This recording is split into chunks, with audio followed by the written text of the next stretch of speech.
चाचा, आज तो मौसम ने भी पकौड़ों की डिमांड कर दी है। मुझे 2 किलो बढ़िया वाला बेसन, 1 बोतल सरसों का तेल और थोड़ा अजवाइन दे दो। पैसे लाया है, पिछला हिसाब अभी तक बाकी है। अढ़ैया अपनी कमर से वही पुराना 1 रुपए का कड़क नोट निकालता है। ये लो, पूरा 1 रुपए का कड़क नोट।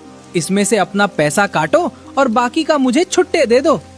तेरा ये कड़क नोट मैं पिछले 10 दिन से देख रहा हूँ, आज फिर यही थमा रहा है। निकल यहाँ से, और आज के बाद ये फटा नोट लेकर आया ना तो यही 1 रुपए का नोट तेरे हलक में ठूस दूंगा। अढ़ैया उदास होकर कचरा और लालटेन के साथ चौराहे पर आता है। लो भाई, राम खिलावर सपनों का शटर गिरा दिया। अब क्या करे अढ़ैया भाई, पकौड़े तो कैंसिल हो गए। अढ़ैया कभी हार नहीं मानता कचरा। अगर राम खिलावन ने बेसन नहीं दिया तो क्या हुआ? मैंने सुना है कि नदी के पार वाले गांव रामपुर में आज मुखिया जी के घर बारिश की खुशी में पूरे गांव के साथ मालपुआ और पकौड़े का भंडारा हो रहा है। पागल, बीच में उफनती हुई नदी है और नाव वाले ने इस तूफान में नाव चलाने से मना कर दिया है। हम वहाँ कैसे जाएंगे? नाव नहीं है तो क्या हुआ? हमारे पास ये लालटेन है ना। आज ये गधा नहीं, हमारी नाव बनेगा। चल कचरा, रामपुर की तरफ प्रस्थान कर।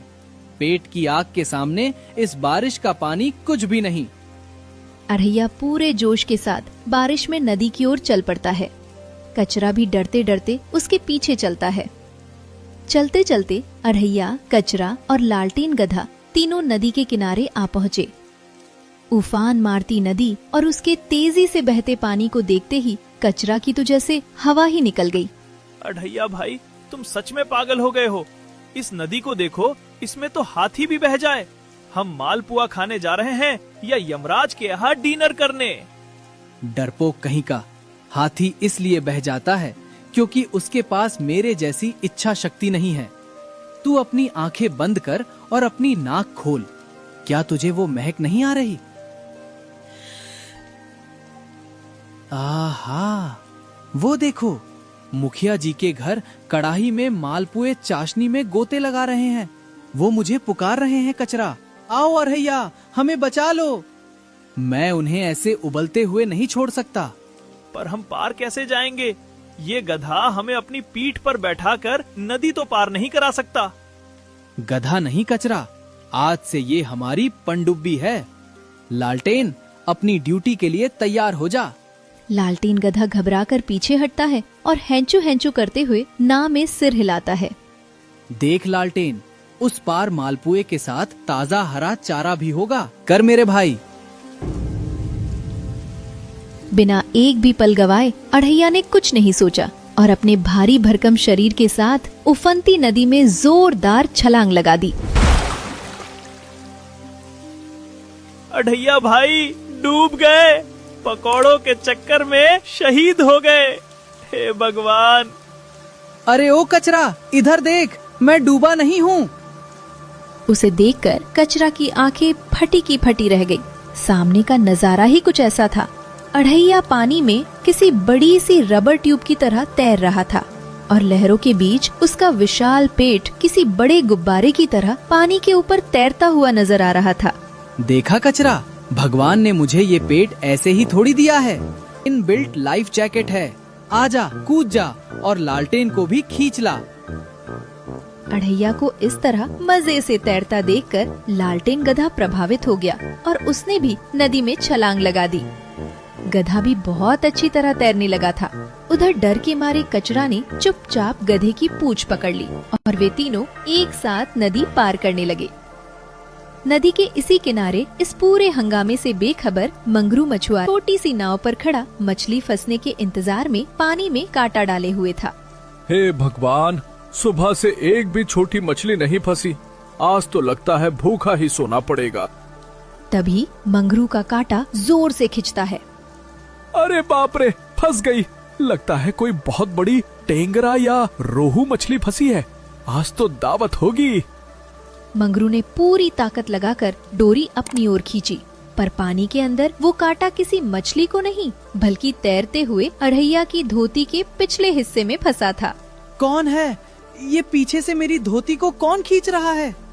अढ़ैया भाई क्या हुआ? तुम पीछे क्यों जा रहे हो? आउच! किसी ने मेरे पिछवाड़े में हार्पून मार दिया है। मुझे पीछे की तरफ खींचा जा रहा है। बचाओ! अरे ये कौन सी मछली है? इसका वजन तो मगरमच्छ से भी ज्यादा लग रहा है। आज तो मैं इसे निकाल कर ही मानूंगा। तभी मंगरू एक जोरदार झटका मारता है। अढ़ैया पानी से उछलकर सीधा मंगरू की नाव पर आ गिरता है। अपनी इस भारी भरकम विशालकाय जीव को देखकर मंगरू की आंखें फटी की फटी रह जाती हैं। जल राक्षस, हे नदी के देवता, मुझे माफ कर दो। मैंने तो मछली मांगी थी, आपने तो पूरा दरियाई घोड़ा भेज दिया। ओए, कौन है दरियाई घोड़ा? मैं इंसान हूँ। तूने मेरी पैंट में कांटा फंसाकर मेरी जान निकाल दी थी। तभी लालटेन गधा और कचरा भी नाव के पास आ जाते हैं। हे भगवान, इस राक्षस की तो पूरी फौज आ गई। ये मुझे कच्चा खा जाएंगे। ए डरपोक मछुआरे, हम तुम्हें खाने नहीं आए हैं। हम तो मालपुए खाने रामपुर जा रहे हैं। ये ले 1 रुपए का, इसे मेरी तरफ से अपनी नाव का किराया समझ और जल्दी से हमें उस पार छोड़ दे, वरना मैं इसी नाव पर कूद कूद कर इसे डुबा दूंगा। मंगरू उस भीगे हुए 1 रुपए के नोट को देखता है, फिर अढ़ैया के विशाल शरीर को देखता है। डर और घबराहट के मारे वो नाव में ही गिरकर बेहोश हो जाता है। लो भाई, इसे तो तुम्हारे 1 रुपए के नोट ने ही हार्ट अटैक दे दिया। अब नाव कौन चलाएगा? जब बात मालपुओं की हो कचरा, तो अढ़ैया हवाई जहाज भी उड़ा सकता है। ये नाव क्या चीज है? बैठ जल्दी। लालटेन, तू पीछे से नाव को धक्का मार। अढ़ैया नाव में बैठ जाता है और लालटेन गधा पीछे से पानी में तैरते हुए नाव को अपने सिर से धकेलने लगता है। वे नदी को पार करते हुए रामपुर गांव के किनारे की तरफ बढ़ने लगते हैं। किनारे पहुंचकर बेचारा मंगरू खुशी के मारे बेहोश हो गया। अढ़ैया वही भीगा हुआ 1 रुपए का नोट निकालता है और उसे बड़े सम्मान के साथ मंगरू के माथे पर चिपका देता है। ले भाई मंगरू, ये तेरी मेहनत की कमाई है। जब तू उठेगा तो इस 1 रुपए के नोट को देखकर तेरा दिल बाग बाग हो जाएगा। चल कचरा, अब हमारा मिशन रामपुर शुरू होता है। अढ़ैया गांव की पगडंडी पर चलते चलते अचानक रुक जाता है और हवा में जोर जोर से सूंघने लगता है। उसकी नाक किसी रडार की तरह दिशा ढूंढती है। कचरा, मुझे मालपुओं के चाशनी में गोते लगाने की सटीक लोकेशन मिल गई है। वो हवेली, वो उधर मुखिया जी की हवेली है। वाह अढ़ैया भाई, तुम तो फूड रडार हो। चलो जल्दी चलते हैं, इससे पहले कि कोई और सब खा जाए। तीनों हवेली की तरफ बढ़ते हैं। लाइन में चलो। बिना कार्ड के अंदर जाने की कोई परमिशन नहीं है। मुखिया जी का सख्त आदेश है, जो बिना कार्ड के दिखे उसकी टांगे तोड़ दी जाएंगी। अढ़ैया, कचरा और लालटेन गधा दूर से थे। लो कर लो बात, मालपुओं पर तो ताला लगा है। अढ़ैया भाई, हमारे पास कार्ड छोड़ो कोई कागज भी नहीं है। और खड़क सिंह का डंडा देख रहे हो, वो हमें इसी डंडे से उठाकर चाशनी में डुबो देगा। चलो वापस चलते हैं। वापस? मालपुए की खुशबू सूंघने के बाद अढ़ैया कभी पीछे नहीं मुड़ता। तूने इतिहास में पढ़ा नहीं कि सिकंदर भी एक बार मालपुओं के लिए? खैर छोड़, हमें अंदर जाने का कोई सॉलिड जुगाड़ ढूंढना होगा।